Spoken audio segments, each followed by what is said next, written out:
55,000 मेरे को मेरा हक दे गया, क्योंकि मेरे पैसे वो ही रखता था तनख्वाह। वो दे दिए। वो उसने दे दी, मगर दूसरा एक है वो खा गया, जिस पे मैं भरोसा करता था, तो उसको भी मैं बहुत उसकी इज्जत करता था।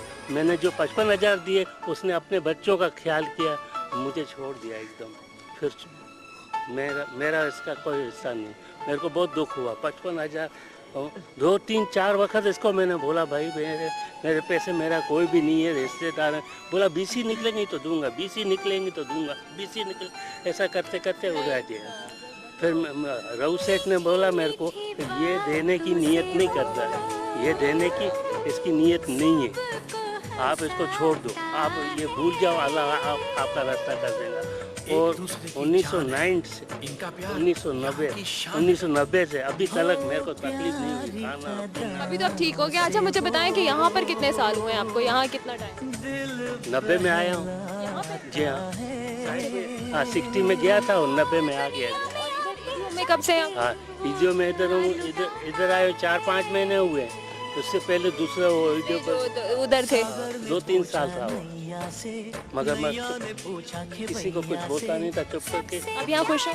अभी बस चलता हूँ, बस अल्लाह की मेहरबानी से अल्लाह चलाता, कोई बात की तकलीफ नहीं, खाना पीना सोना सब कुछ नहीं। तो अल्लाह का शुक्र अदा करते हैं, उसके लिए तो ज़िंदगी आसान हो जाए। देखें ना, आप बगैर इलाज के बगैर दवा के ठीक हो गए। बोलता हूँ ना, ये सब अल्लाह की मेहरबानी है। मैं अपनी दुआ अल्लाह को कभी भी नहीं भुलाऊँ। भले मैं नमाज का वो नहीं है ढंग, जैसे पढ़ना चाहिए सर नहीं पढ़ सकता, उसके बावजूद मैं अपनी प्राइवेट पढ़ता था, क्योंकि मेरे को मांगता था मैं नमाज पढ़ूँ, कोई देखे ना, कहीं कोई बोले ये सही नहीं पढ़ रहे हैं। नहीं, इसलिए कि जैसे आदमी बोलेंगे कि ये हमें दिखा रहा है कि हम नमाज पढ़ते हैं, ऐसे मैं चुपचाप पढ़ता था, जो आज दिन तक इनको पता नहीं था। सिर्फ अल्लाह के लिए, अल्लाह के लिए, अल्लाह के लिए, सिर्फ अल्लाह के लिए। हम बात करेंगे यहाँ पर और जो मौजूद हैं। अस्सलाम वालेकुम, थोड़ा सा आगे आ जाइएगा प्लीज। क्या नाम है अंकल आपका? मोहम्मद यूसुफ। मोहम्मद यूसुफ। कब से हैं आप? मैं तकरीबन 1.5 साल से हूँ। 1.5 साल से? किसके साथ आए? मैं अकेला ही आया था, घर से तंग होकर ना, घर वालों ने, वही, मैं खुद सिविल इंजीनियर हूँ आज भी। Civil engineer? सेंटर बनाने वाला यूसुफ मैं बैठा हूँ। क्या हुआ अंकल, क्यों आए? इसलिए कि घर वालों ने, जब मैं काम से बिल्कुल माजूर हो गया हूँ, काम नहीं कर सकता था, तो उन लोगों ने देखा कि अब आमदनी तो है नहीं, ये हमारी जान को अटका हुआ है बुढ़ा। उन्होंने ऐसे मुझे तंग करना शुरू किया, तो मैंने ये बात ईदी साहब को बताई।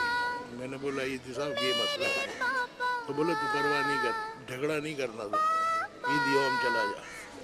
तो आज तक मैं इधर हूँ। घर में था कौन कौन? कौन कौन? जी, एक बेटा है, 3 बेटियां हैं, सबकी शादी करा दी। जब आप काम कर रहे थे सबकी शादियां करवा दी? हाँ, सिविक सेंटर बनाया, आया लिखाया, शादी करवा दी, सब कुछ हो गया। अब उनका काम पूरा हो गया। अब तो उन्होंने फिर करना ही था ये। हाँ, तो फिर उन्होंने मेरे साथ चक्कर किया, तो मेरे को ईदी साहब ने सहारा दिया, मैं यहाँ पर बैठा। अच्छा, जब यहाँ पर आए अंकल आप, तो फिर पीछे ढूंढने की कोशिश की किसी ने? किसी ने, उनको पता भी है कि मैं वहाँ पर हूँ। आप पता है उनको? पता है। किसने, किसे बताया? और ईदी साहब ने बताया। वो इधर आए? वो बनी हुई है ऐसे ही। ईदी साहब की बेटी, मेरी वाइफ जो है, वो अब्बू अब्बू करके बुलाती है उसको पता है कि यूसुफ उधर है, लेकिन कोई आया नहीं। इसके बाद भी इस हालत में इस सेंटर में रहकर 2-3 नक्शे मैंने बनाए, यहाँ पर प्लानिंग की। फिर रहते हुए आप? जी हाँ, और वो बंगले आज भी मौजूद हैं। गरीबाबाद में बाटवा नगर बना हुआ है, उसके अंदर बने हुए हैं। 155 नंबर मेरी बहन को बना कर दिया, और लोग आकर अशस करते हैं कि वाकई किसी ने बनाया। ये बेटियां कहाँ हैं? बेटियां कहाँ हैं? कराची में? कराची में ही है, अपने घर पे। उनको भी पता है? उनको भी पता है, बेटे को भी पता है। जी, बेटियां जो है वो अपने बाप से बहुत ज़्यादा करीब होती हैं, और बेटियां अपने बाप से बहुत ज़्यादा प्यार करती हैं, लाड करती हैं, नखरे दिखाती हैं। ये कैसी बेटियां हैं अंकल? कितनी है आपने, कितनी का? 2 बेटियां। 2 बेटियां। क्या नाम है? एक तो फरहाना नाम है, एक का अफशा नाम है। अच्छा, ये फरहाना और अफशा से माफ़ी मांगे कि अब्बू माफ़ कर दें? माफ नहीं करता, माफ़ नहीं करेंगे बिल्कुल, क्योंकि बिल्कुल माजूर हो गया, तो अब आए तो किस काम की। जिस टाइम पर जिंदगी आराम सुकून से गुजार ली उन लोगों ने, पैसा, ऐश। झूलों में झुलाया मैंने लोगों को, पढ़ाया लिखाया, हर खर्च कोई भी मांगा हमने हाजिर किया। लेकिन होता है रोना आता है, क्या करें, सबको इतना कुछ दिया और आज जब हमारा टाइम आया तो सारे पीछे। आपकी बेगम भी नहीं आती हैं? नहीं आती। बेटा उसका भी कोई पता नहीं। कभी आए यहाँ पे? कभी भी नहीं आए? कोई नहीं आए। आज भी आए तो इंशाल्लाह इतना मेरे में है शऊर कि मैं अभी भी कमा कर इनको लाखों रुपए कमा कर दे सकता, लेकिन दिल में खलिश चीज़ ही खत्म होगी। जो पहले वाली मोहब्बत थी कि बच्चों को पढ़ाना लिखाना, वो खत्म हो गई है। अभी भी मैं अपनी बहू के पास जाता हूँ, उसको अभी भी बोलता हूँ कि बेटा कोई अगर मेरे लायक कोई काम हो तो बोलो। बहन को अभी बंगला बना कर दिया मैं रिसेंटली। क्यों कर रहे हैं आप? अब क्यों कर रहे हैं? नहीं, बहन ने नहीं रखा, बहन के लिए भी बहू से भी मिल रहे हैं। मेरे से एक दफा मिलने के लिए बहन आई, उसको मैंने गिफ्ट ये बंगला कर दिया जो अभी रह रही है। अंकल, औलाद इतनी भी सफाक हो सकती है, इतनी जालिम हो सकती है आजकल हो रहा है।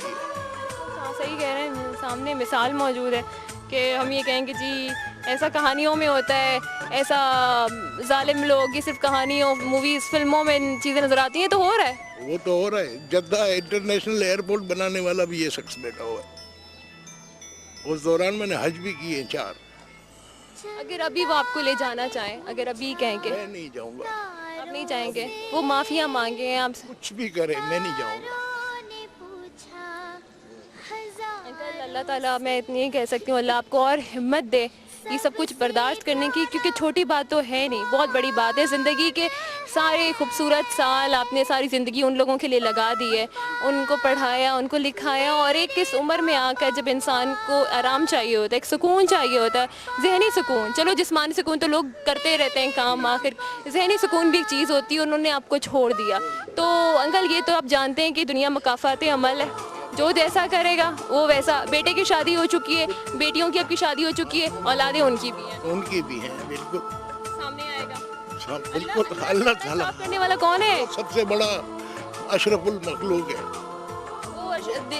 वही सब कुछ करने वाला, सबको देने वाला, सबसे लेने वाला, वही सबसे मेहरबान है। हम तो कहते हैं कि जी हम इससे बदला ले लेंगे, हम उसको माफ़ नहीं करेंगे। तो अगर हम किसी को माफ़ कर भी रहे हैं या नहीं भी कर रहे, तो अल्लाह तो देख रहे हैं ना, उसने इंसाफ करना है। और जो आपके साथ नाइंसाफ़ी हुई है तो फिर एक तो हक मैं भी रखता हूँ ना, कि जब मुझे इधर 1.5 साल से जलील किया हुआ है, तो 4 आदमियों के बीच में मैं भी जलील करूँ या नहीं, ताकि उनको पता लगे कि ये होता है।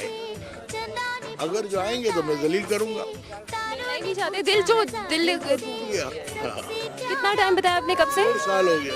1.5 साल पहले उन लोगों का रवैया बिल्कुल ठीक था, जब आप काम करते थे, कमा रहा था, मैं इज्जत करते थे, इज्जत करते थे, बिल्कुल करते थे, जैसे मैं कहता था वैसे सारे हुक्म मानते थे, बिल्कुल मानते थे।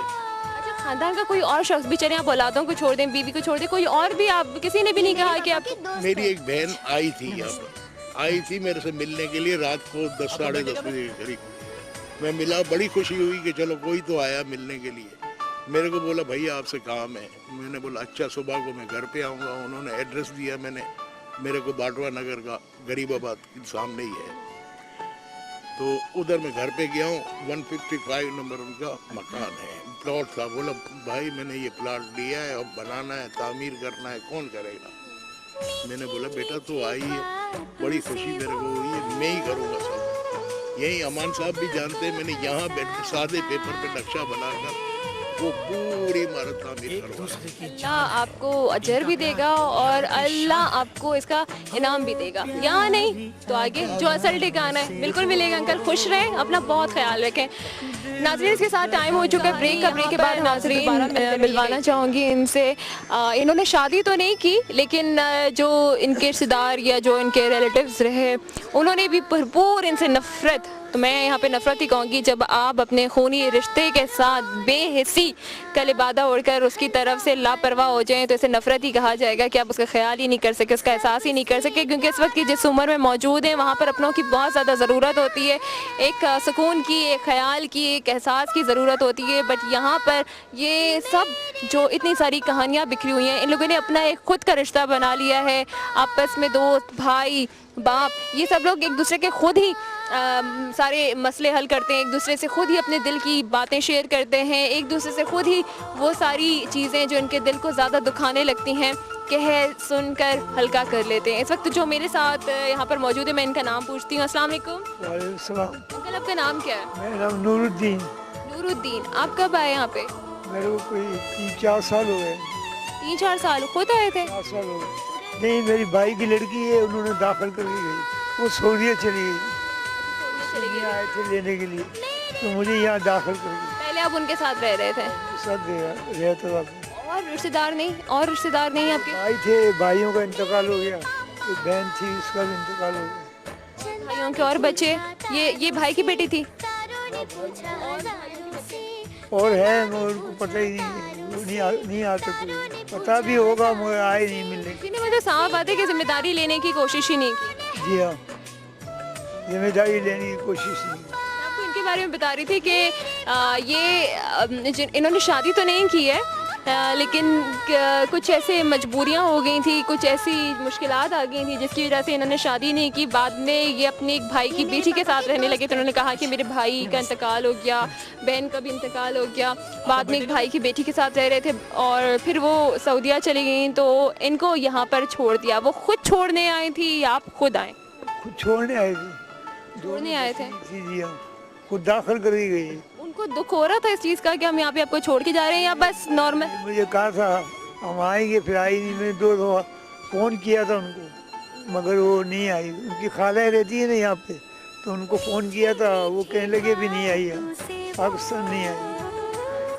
जी हाँ, तो जब से मैं यहाँ पे रहता हूँ, इबादत गाह है, इसमें नमाज़ पढ़ता हूँ, अज़ान देता हूँ, तकबीर वगैरह पढ़ता हूँ। यहाँ आप खुश हैं? जी खुश हैं? अल्लाह को शुक्र है, सब खुश हूँ यहाँ पे। क्योंकि मेरा ऑपरेशन भी हुआ यहाँ का, इसमें मोतिया का, तो अमान साहब वगैरह इन्होंने मेरी मदद की काफ़ी, तो ये इसका ऑपरेशन कराना आपका। इतने सारे लोग हैं, देखें आपको तो चले आपके भाई की बेटी छोड़ने के लिए आई है, यहाँ पर जो इतने सारे लोग मौजूद हैं, इनके तो अपने बेटे और बेटियाँ छोड़ के चली गई। अंकल कैसे कैसे जालिम औलाद। बेटियाँ छोड़ चली गई, बेटे छोड़ के चले जाते हैं, इसलिए उनको बड़ा किया जाता है। सब कह रहे हैं हमारे वालिद साहब नहीं। तो बाद में उनसे पूछते हैं तो वो बोलते हैं कि वो तो मेरा बेटा था जिसने दाखिल करके गया। तौबा तौबा तौबा, सीरियसली कि ये कहना चाहिए कि क़यामत के आसार हैं यहाँ पर। औलाद अपने माँ बाप को नहीं पूछ रही है। अंकल आपके भी तो वालिदैन होंगे, आपने भी उनकी इज्जत की होगी, आपने भी उनको एहतराम दिया होगा। आजकल की औलाद ऐसा क्यों नहीं? 40-45 साल से ज़्यादा हो गए, लेकिन आपने उनकी इज्जत की होगी, आपने भी उनका बड़ा एहतराम, उनसे डर। आपके वालिद कैसे थे? गुस्से के, डांटते थे, ख्याल रखते थे? था उस ज़माने में जब उनका इंतकाल हुआ। जी हाँ, यहाँ के ही रहने वाले हम, कराची के। कराची के रहने वाले? कराची के रहने वाले, जी हाँ। एक और यहाँ पर मौजूद हैं एक साहब, उनसे हम बात करते हैं। मैं थोड़े से करीब आ जाती हूँ। अस्सलाम वालेकुम। वालेकुम सलाम। अंकल क्या नाम है आपका? मेरा नाम अनीस अहमद। जी अनीस अहमद। अनीस साहब, आप कब से यहाँ पर? मुझे 7-8 महीने हो गए। किसके साथ आए? मैं अकेला ही आया था। खुद ही आ गए थे? क्यों? मैं यूँ आ गया था कि मुझे हो गई थी टीबी। 1 साल में इलाज कराता रहा टीबी सेंटर में। शुगर की बीमारी हो गई, हार्ट अटैक हो गया, अस्पताल में भर्ती हो गया। लिहाजा पैसा था, बहुत कुछ था मेरे पास, लेकिन मिस मेसन का काम करता था मैं, टैल म्यूजिक का। अल्लाह का फजल है, अच्छा कमाता था, मगर अल्लाह की मर्जी, अल्लाह ने बीमारी ऐसी डाली, टीबी डाल कर दिया, ये वो बहुत बीमारी हो गई। लिहाजा तंग आने के बावजूद मैंने घर को बेच दिया अपना। कोरंगी में रहता था मैं, घर बेच दिया, वो खर्च कर दिया, इलाज करा के थक गया। जब मैं बेजार हो गया तो मैंने कहा चलो, एक दोस्त था मेरा, मैंने कहा यार रहते थे, कहने लगे तुम ईजी में हो जाओ भर्ती। मैं खुद यहाँ आया। दोस्त ने बोला? हाँ, कि इतनी भटके हो जाए यार। मैं यहाँ आया, यहाँ बात करी, कहना आप आ जाएं। इतवार को आया था तो कहना इतवार को नहीं, आप कल आ जाना। ठीक है, मैं कल आ गया, जिंदगी बसर कर रहा हूँ। अंकल आपकी औलाद है? बेटी थी, बेटी की शादी कर दी, वो पंजाब में रहती है। बेटी की शादी की